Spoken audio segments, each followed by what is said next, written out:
Hyderabad Indira park ధర్నా చౌక్లో Telangana BC విద్యార్థి సంఘం ఆధ్వర్యంలో ధర్నా నిర్వహించారు. రాష్ట్రంలోని ప్రభుత్వ భూములు రాష్ట్ర ప్రభుత్వం అమ్మకూడదని రాజ్యసభ సభ్యులు ఆర్ కృష్ణయ్య డిమాండ్ చేశారు.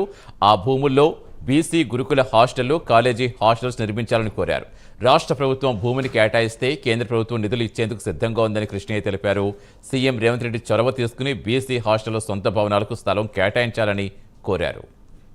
చదువుకున్నాం మళ్ళీ వచ్చి వాళ్ళ తల్లి కూడా వచ్చి ఈ పిల్ల ఈ ఊరు ఉంటున్నది ఏం పందేది బాటలేదు అన్నట్టు కోచింగ్ పంపొద్దంటే ఎక్కడన్నా హాస్టల్ చదువుకుంది, కాలేజీలో ఫీజులు లేవు, ఫీజు రియంబర్స్మెంట్ పెట్టావు. ఇప్పుడు ఈ పిల్ల ఊళ్ళో చోటు ఉంటుంది, చదువంతా చదువంతా దెబ్బతిట్టు. ఈ పిల్లలకు కోర్స్ అయిపోయినాక 2 ఏళ్ళు హాస్టల్ సీట్లు ఇవ్వాలి.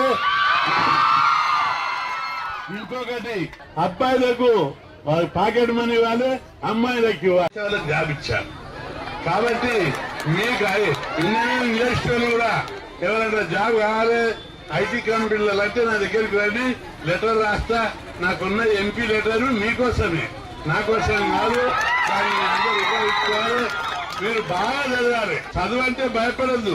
చాలా మంది అంటారు అన్ని డిగ్రీలలో స్టేట్ ఫస్ట్, యూనివర్సిటీ ఫస్ట్ వచ్చిండు, ఎట్టు వచ్చిండు, భయపెట్టి మార్కులు ఇచ్చింది.